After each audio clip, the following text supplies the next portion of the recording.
నిర్ణయం. నేను మీ చంద్రమౌళి యాదవ్, న్యూమరాలజిస్ట్. మీ అందరి కోసం సూపర్ టాపిక్స్ ప్రతిరోజు మనం చేసుకుంటూ పోతున్నాం. చూసుకొని ముందుకెళ్ళండి.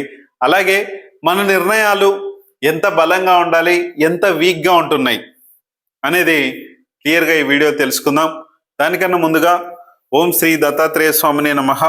మీ అందరికి కూడా దత్తాత్రేయ స్వామి యొక్క కృప కలగాలి, హ్యాపీగా ఉండాలి, సంతోషంగా ఉండాలని కోరుకుంటున్నాను. అలాగే మీ లైఫ్లో మీరు ఎక్కడి నుంచి వీడియో చూస్తున్నారు, మీరు ఏ ఊరు నుంచి చూస్తున్నారు, మీ పేరేంటి, మీ యొక్క ఊరి పేరేంటి, మీ యొక్క డిస్ట్రిక్ట్ నేమ్ ఏంటి, ప్రతి ఒక్కరు కూడా ఒక్కసారి ఖచ్చితంగా మెసేజ్ చేయండి. మీరు ఎక్కడి నుంచి చూస్తున్నారో ఒక్కసారి నాకు కొంచెం అర్థమవుతుంది, మన వీడియో ఎంత దూరం వెళ్తుంది అనేది తెలుసుకోవడం కోసం మాత్రమే చూసి ఖచ్చితంగా టైప్ చేయండి. మీకు ఏ విధంగా వచ్చినా సరే, ఎలాంటి టైప్స్ వచ్చినా సరే చేయండి. తెలుగు అయినా, ఇంగ్లీష్ అయినా, హిందీ అయినా, ఎలాగైనా చేయండి. చూసుకొని నేను చెప్తాను. అలాగే మనకు ఇంటికి ఒక ఆరా శక్తి కావాలి. ఈ ఆరా శక్తి ఉంటే మనకు నకారాత్మక శక్తులు అంటే దయ్యాలు కానీ, భూతాలు కానీ, ఎవరైనా వశీకరణాలు చేయడం కానీ, ఎవరైనా ఏదైనా చేతబడులు చేయడం కానీ, ఏది కూడా వాళ్ళ వల్ల అవ్వదు. వాళ్ళు అలాంటి నిర్ణయం తీసుకునే థాట్ కూడా మీ మీదికి రాదు. ఇది ఆరా పవర్స్కున్న గుణం, ఒక దైవశక్తికి ఉన్న గుణం. ఈ గుణాన్ని మీరు మీ ఇంట్లో ఎలా ఎనర్జైజ్ చేసుకుంటారు? ఎందుకంటే చాలా మంది కొన్ని పొగరుతూ ఉంటారు.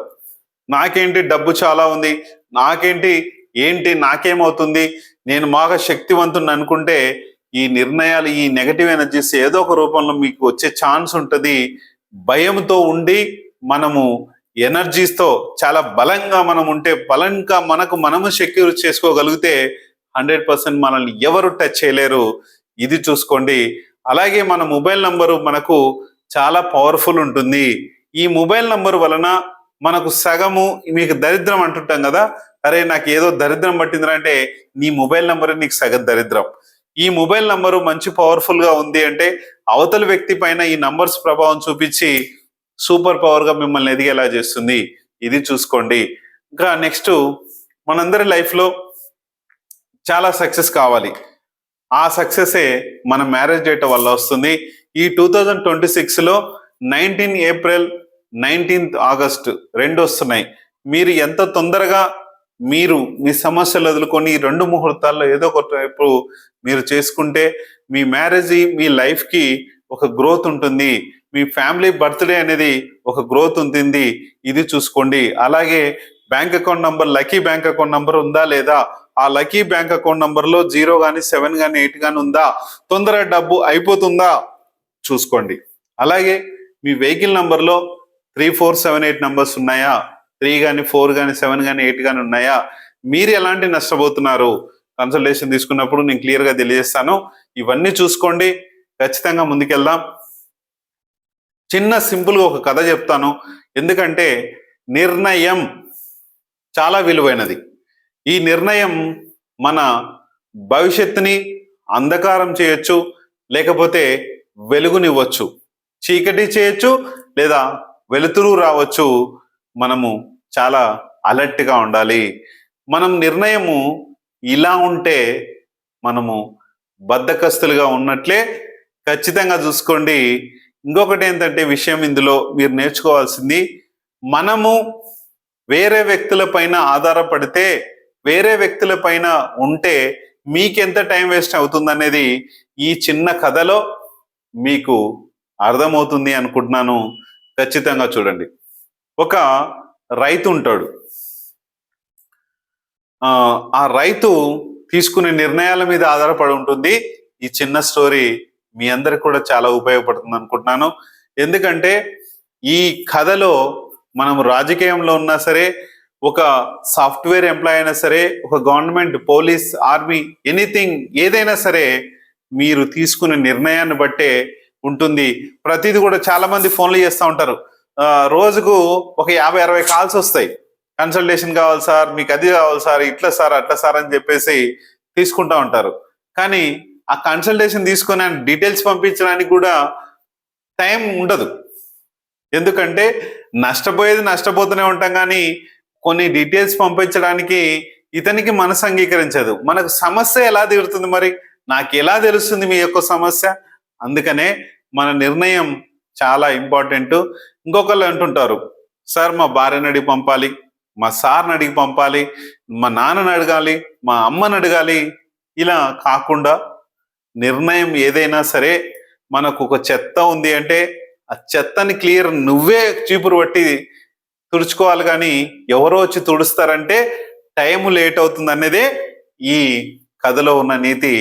ఒక పక్షి గుడ్లు పెట్టి ఏపుగా పెరుగుతున్న ఒక పంట చేను, ఒక జొన్న పంట కావచ్చు, ఏదైనా ఒక పంటలో ఒక పక్షి వచ్చి గుడ్లు పెట్టి పొదిగి పిల్లల్ని పెట్టింది.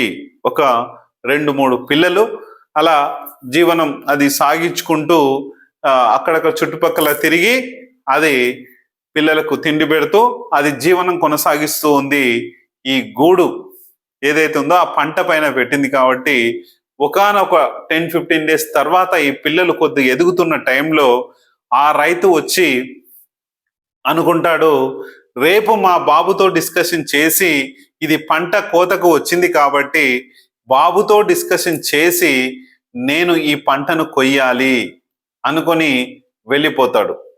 రోజు బాగా సంతోషంగా ఉన్న పిల్లలు ఏం చేస్తాయంటే అమ్మ రాగానే గాబరా పడి, అమ్మ ఈ పంటను కోసేస్తే మేమంతా గూడు లేని వాళ్ళం అయిపోతాం, కింద పడిపోతాము, మాకెలా అనేసి టెన్షన్ పడి ఆ పిల్లలు తల్లితో డిస్కస్ చేస్తాయి. తల్లి ఏమంటుందంటే అది జరగదు, మీరు అలా ఉండండి, నేను ఇలా వెళ్ళేసి వస్తానని చెప్పేసి మళ్ళీ ఆహారం కోసం వెళ్ళిన పిల్లలు అలా రోజు జరిగిపోయి 10-15 డేస్ గడుస్తుంది. గడిచిన తర్వాత ఇంకొక రోజు వచ్చి మాకు అబ్బాయితో పని అవ్వట్లేదు, ఇది అసలు ఏం చేయాలంటే కూలి వాళ్ళని తీసుకొచ్చి ఈ పంటను కొయ్యాలని చెప్పేసి మళ్ళీ ఒక మాట అనేసి వెళ్ళిపోతాడు, ఈ పంట బాగా ముదిరిపోతుందని చెప్పేసి. అలా వెళ్ళిన వ్యక్తి మళ్ళీ ఈ పిల్లలు భయపడి అమ్మ ఇట్లా పని వాళ్ళని తీసుకొచ్చి ఈ పంటను కోస్తానని చెప్పేసి రైతు ఇలా అనుకుంటున్నాడు, మనం ఏం చేయాలో అర్థం కావట్లేదు, మేము గూడు లేని వాళ్ళం అయిపోతాం, కింద పడిపోతాం, చనిపోతామేమో, నువ్వు లేని టైంలో ఎక్కడొచ్చి మమ్మల్ని ఇబ్బంది పెడతారో అని చెప్పేసి ఆ పిల్లలు బాధపడి తల్లికి చెప్తే తల్లి ఇలా మళ్ళీ ఎలా ఉంటుంది, అది జరగదు, మీరు నిశ్చింతగా ఉండండి అని చెప్తే హాయిగా వాళ్ళ పనులు వాళ్ళు చేసుకుంటూ ఇంకొక 10-15 డేస్ గడిచిపోతుంది. ఇంకో 10-15 డేస్ గడిచిపోయిన తర్వాత మళ్ళీ రైతు వస్తాడు. వచ్చి మళ్ళీ అనుకుంటాడు, ఏమనుకుంటాడంటే అయ్యో మళ్ళీ పంట బాగా ఇదైపోతుంది, ఈ అబ్బాయితో కానీ ఈ కూలి వాళ్ళతో కానీ ఎవరితోనైనా ఇలా పెట్టుకుంటే నా పంట నష్టం అయిపోతుంది, రేపొద్దున కొడవలి తీసుకొచ్చి కొద్దిగా ఒక 4-5 రోజులైనా సరే నేనే దీన్ని మొత్తం చదును చేసుకొని కోసేసి నేనే చేసుకుంటాను అని ఆ రైతు అనుకొని వెళ్ళిపోతాడు. ఈ పిల్లలు మళ్ళీ గాబరా పడి మళ్ళీ ఈ విషయాన్ని తల్లికి చెప్పేస్తాయి. తల్లి అయితే ఇంకా మనం ఇక్కడ ఉండొద్దు, పంట ఇంకా రేపొద్దున వెళ్ళిపోదాం అని చెప్పేసి ఇంకొక గూటికి తీసుకెళ్ళి ఆ యొక్క పిల్లల్ని పెడుతుంది. పెట్టినప్పుడు అక్కడికి వెళ్ళిన తర్వాత పిల్లలు ఒక మాట అడుగుతాయి, అమ్మ 2 times వాళ్ళ అబ్బాయి వచ్చి వాళ్ళ అబ్బాయి సహాయంతో ఈ పొలం కోయాలనుకున్నాడు, అది జరగలేదు, ఇంకా కూలి వాళ్ళని తీసుకొచ్చి పొలం కొయ్యాలనుకుంటాడు, మరి నువ్వు ఎందుకు ఇలాంటి నిర్ణయం తీసుకున్నావు, అప్పటికి ఇప్పటికి పెద్ద తేడా ఏముంది, మరి రైతు కూడా రాకపోవచ్చు కదా అంటే ఒకటే చెప్తున్నాను వినండి, అబ్బాయితో వాడు వినడు, టైం పడుతుంది. ఎందుకంటే మన నిర్ణయాలు ఏవైతే ఉన్నాయో ఎదుటి వ్యక్తి భావించాలని లేదు, వాడు రాకపోవచ్చు అనే ఉద్దేశంతో నేను అందుకే ఇలా చెప్పాను. మళ్ళీ కూలి వాళ్ళకు కూలీ తెగాలి, ఆ కూలీ గురించి మాట్లాడాలి, అవన్నీ జరిగేసరికి టైం పడుతుంది, కూలి వాళ్ళు కూడా రారనే ఉద్దేశంతో నేను ఉన్నాను. అంటే పక్క వాళ్ళ మీద ఆధారపడితే ఎలాంటి రిజల్ట్స్ ఉన్నాయో చూడండి. అందుకనే తననే నిర్ణయించుకున్నాడు, నేనే కోస్తాను అంటే ఒక వ్యక్తి ఎవరైనా సరే సింగిల్ వ్యక్తి ఆ పని చేయగలుగుతాడు. అందుకనే మీరు కూడా ఒక మంచి నిర్ణయము, ఆ మంచి నిర్ణయమే మనకు ఎదుగుదలకు ఉపయోగపడేలా ఉండాలి, మనం నష్టపోకుండా ఉండాలి, ఈ నష్టము మనకు లాభాలు చేకూరేలా ఉండాలి, మన ఫ్యామిలీకి, మనకు, మన పిల్లలకి, మన తల్లిదండ్రులకి, మన యొక్క ఎంప్లాయీస్కి ఆ నిర్ణయం మంచిదై ఉండాలి. ప్రతి ఒక్కరు కూడా చూసుకొని ఇలాంటి చెత్త నిర్ణయాలు కాకుండా మంచి నిర్ణయాలు తీసుకొని ఒక పక్షి ఎలా ఆలోచించిందో మనం కూడా అలా ఆలోచించి ఒక మనిషి సింగిల్గా నేను సాధించాలి అనుకున్న నిర్ణయాన్ని సాధించండి. మీరు ఎప్పుడైనా సరే ఇలాంటి నిర్ణయాలు తీసుకునే ముందు చూసుకొని 100% సక్సెస్గా వెళ్ళాలని కోరుకుంటున్నాను. అలాగే మన మొబైల్ నంబరే మనకు ఒక మంచి నిర్ణయాలు తీసుకునేలా చేస్తుంది. చూసుకొని ముందుకెళ్ళండి. 100% మీ లైఫ్లో మంచి సక్సెస్ అవ్వాలని కోరుకుంటున్నాను. Thank you.